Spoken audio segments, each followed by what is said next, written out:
A faringe é um canal fibromuscular que se estende desde a base do crânio, mais especificamente o corpo do osso esfenoide e o processo basilar do osso occipital, até a borda inferior da cartilagem cricoide, que corresponde aproximadamente ao nível da sexta vértebra cervical.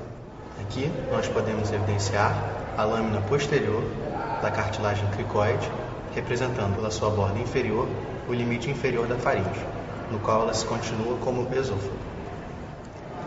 Percebemos então que a faringe representa uma via de passagem comum de ambos os sistemas, respiratório e digestório. Internamente, a faringe é revestida pela face faringo-basilar, que fica recoberta pela mucosa, e externamente pela fáscia bucofaríngea. A faringe, diferente de todo o resto do sistema digestório, possui uma camada muscular circular externa e uma camada muscular longitudinal interna. A camada muscular circular externa é composta por 3 músculos, aqui representados pelo constritor superior, constritor médio e constritor inferior. A camada longitudinal interna, por sua vez, é também composta por 3 músculos: o estilo faríngeo, o salpingo faríngeo e o palato faríngeo. Estes serão evidenciados mais posteriormente e são os responsáveis pela elevação da faringe e, consequentemente, da laringe também. Todos os músculos da faringe vão se inserir na ráfia mediana da faringe, localizada exatamente no meio da sua parede posterior. No entanto, a origem dos músculos constritores é bem distinta. O músculo constritor superior tem 4 origens diferentes e, por sua vez, 4 partes diferentes. São elas a parte pterigofaríngea, bucofaríngea, milofaríngea e glossofaríngea. A denominação distinta de cada parte decorre de suas origens diferenciadas. A parte pterigofaríngea vai se originar da parte posterior da lâmina medial do processo pterigóide. A parte bucofaríngea se origina da ráfia pterigomandibular. A parte milofaríngea se origina da linha miloióidea na mandíbula. E a parte glossofaríngea se origina da porção lateral da língua. Vale a pena ressaltar que as fibras da parte pterigofaríngea, na realidade, partem, descem, ascendem e depois se unem no tubérculo faríngeo do osso occipital. Qual a importância disso? Essa trajetória das fibras delimita um hiato, um espaço, entre a borda superior livre do músculo constritor superior e a base do crânio.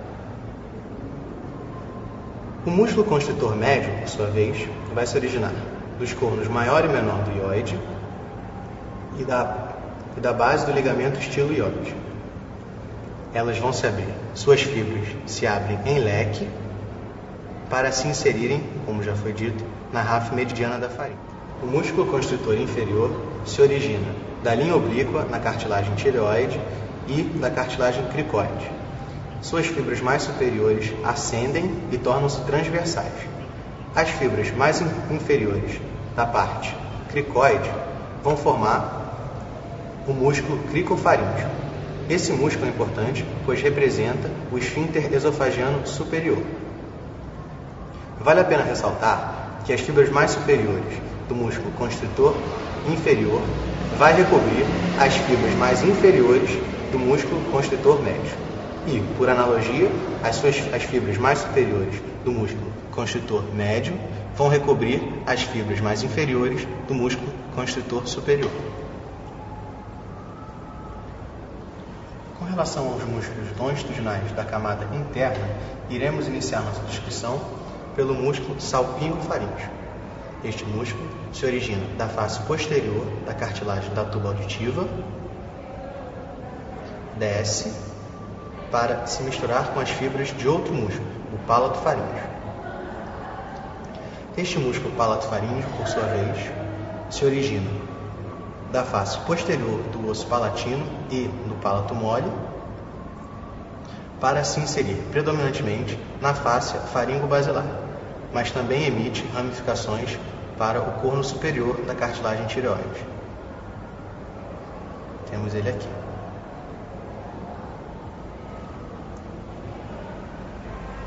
O último músculo levantador da faringe é o músculo estilofaríngeo.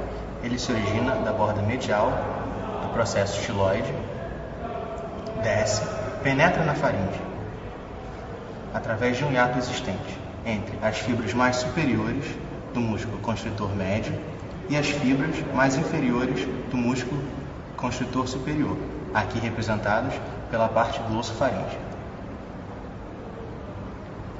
O músculo estilofaríngeo penetra na faringe e vai entrelaçar suas fibras com as fibras do músculo constritor médio. Juntamente com o músculo estilofaríngeo, penetram através desse ato o ligamento estiloioide e o nervo glossofaríngeo.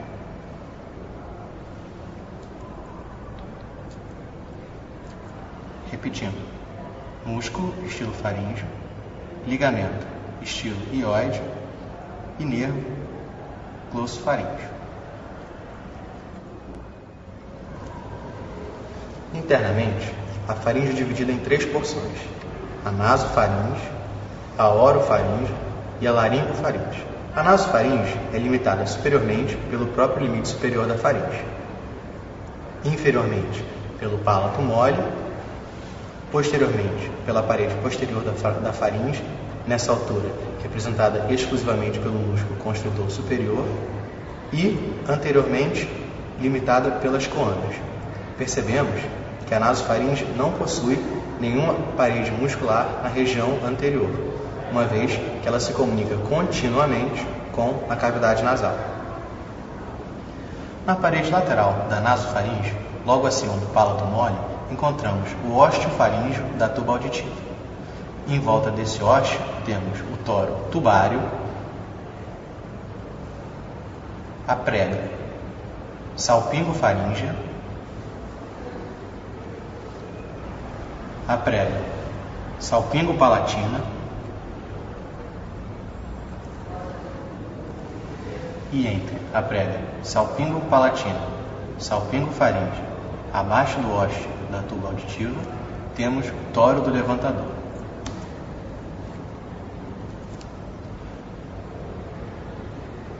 Estes relevos na mucosa são, na realidade, estruturas que estão abaixo desta, recobertas pela própria camada mucosa, que serão evidenciadas a seguir. O toro tubário é, na realidade, a cartilagem da tuba auditiva recoberta pela mucosa. Aqui está a cartilagem. A prega salpingofaríngea é, na realidade, o músculo de mesmo nome, salpingofaríngeo, recoberto pela mucosa.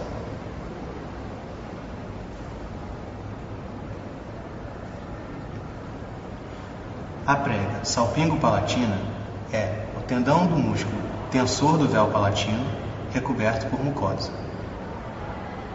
E o toro do levantador é o ventre muscular do músculo levantador do véu palatino, também recoberto pela mucosa. Na nasofaringe, temos 2 locais onde ocorre um acúmulo de tecido linfóide. O mais importante é este aqui, localizado no fórnice, que é representado pelo teto da nasofaringe, onde ela encontra a parede posterior da faringe. Este acúmulo de tecido linfóide é chamado de tonsila faríngea. Posteriormente, a prega salpingofaríngea, temos o recesso faríngeo. Nesse recesso, pode também haver acúmulo de tecido linfóide. E aí encontramos as tonsilas tubárias. Quando essas 2 tonsilas estão hipertrofiadas, são chamadas de adenoides. A região posterior ao palato mole, onde a nasofaringe se comunica com a orofaringe, é denominada de istmo faríngeo.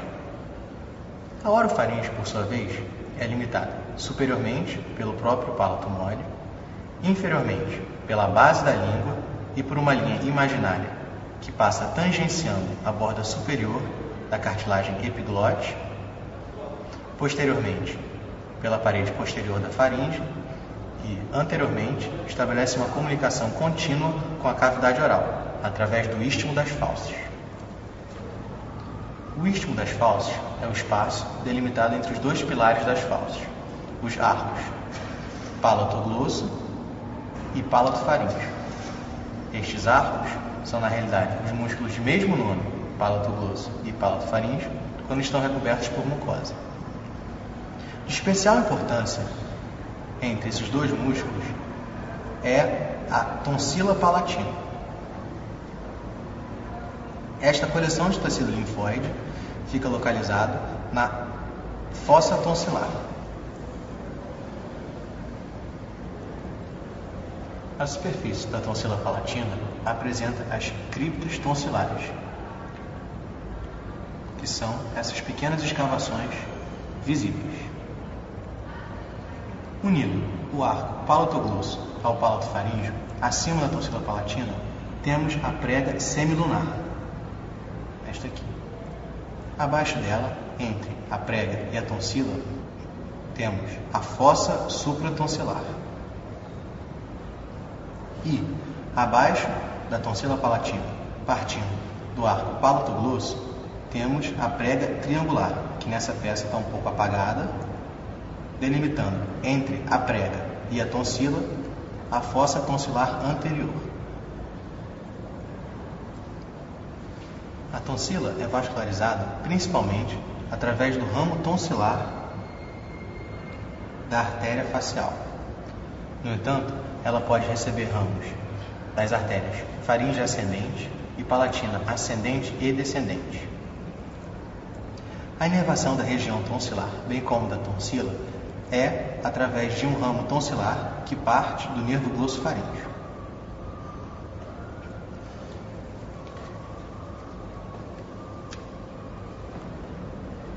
Além da tonsila palatina, um outro local na orofaringe que apresenta um acúmulo de tecido linfóide é a base da língua. Percebemos então que a união do tecido linfóide da base da língua, as tonsilas linguais, com a tonsila palatina e com as tonsilas faríngeas, forma um anel linfático incompleto chamado anel linfático de Waldeyer. Unindo a base da língua, a cartilagem epiglote, nós temos três pregas. A prega glosso-epiglótica mediana e as duas pregas glosso-epiglóticas laterais. Percebemos então que entre essas pregas forma-se uma escavação, denominada de valéculas epiglóticas. Abaixo da borda superior da cartilagem epiglote, temos o início da laringofaringe, ou hipofaringe. Ela se estende até a borda inferior da cartilagem cricoide, que representa o limite inferior da faringe. A partir daí, ela se continua como esôfago.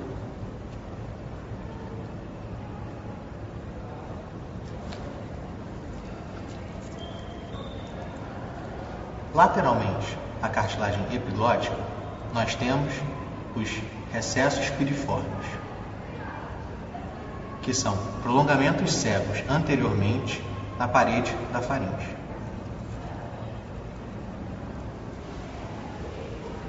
A parede posterior da laringofaringe é formada predominantemente pelo músculo constritor inferior, assim como sua parede lateral.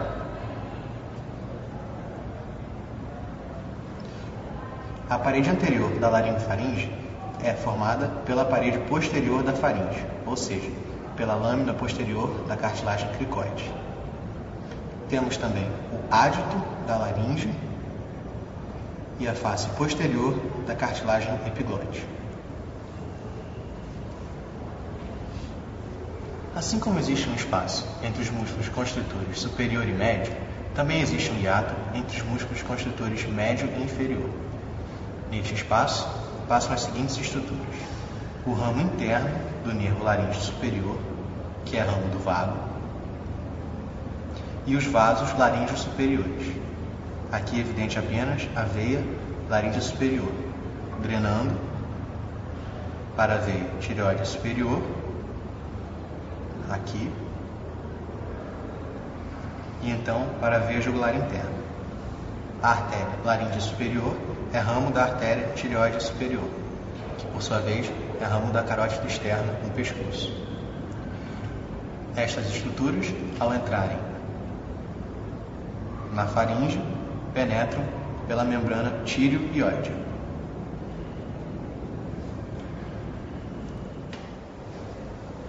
O espaço mais inferior que dá passagem a estruturas que penetram na faringe é um espaço que existe abaixo do músculo constritor inferior. Nele penetra o nervo laríngeo recorrente, evidenciado aqui, juntamente com os vasos laríngeos inferiores. Esse nervo laríngeo recorrente vai se anastomosar com o ramo interno do nervo laríngeo superior na profundidade do recesso piriforme, formando então a chamada alça de Galeno.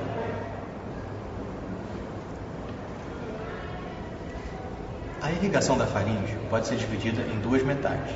A metade superior é irrigada principalmente pela artéria faríngea ascendente, que é ramo da artéria carótida externa no pescoço.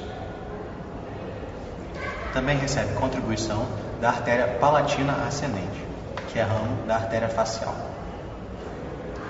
A metade inferior da faringe é vascularizada por ramos das seguintes artérias: a artéria tireoide superior, que vai emitir a artéria laríngea superior, emite ramos para a faringe. E a artéria tireoide inferior, emitindo a artéria laríngea inferior, também emite ramos para a musculatura da faringe. Percebemos então que a irrigação entra predominantemente por sua face lateral.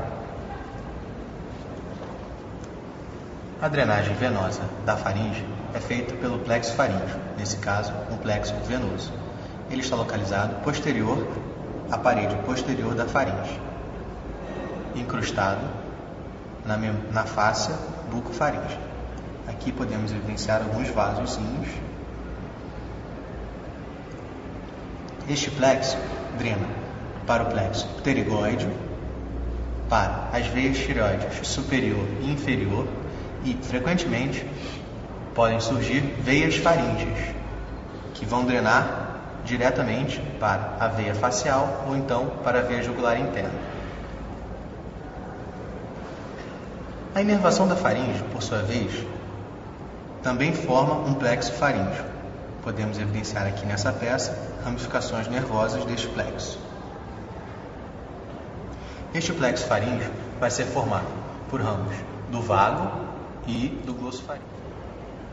A inervação motora sendo do vago e a inervação sensitiva do glossofaríngeo. Um detalhe importante: a inervação motora, na realidade, procede da parte craniana do nervo acessório, e suas fibras pegam carona nas fibras do vago para atingirem o plexo faríngeo. Essa inervação motora vai ser responsável pela inervação muscular de todos os músculos da faringe, com exceção de dois: o músculo estilofaríngeo, que vai ser inervado pelo nervo glossofaríngeo, e o músculo tensor do véu palatino, que é inervado pela divisão mandibular do trigêmeo. Aqui podemos evidenciar o nervo vago emitindo o nervo laríngeo superior,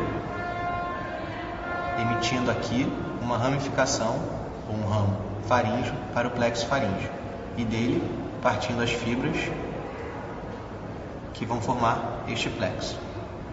Vale a pena ressaltar que o plexo localiza-se principalmente posterior ao músculo constritor médio.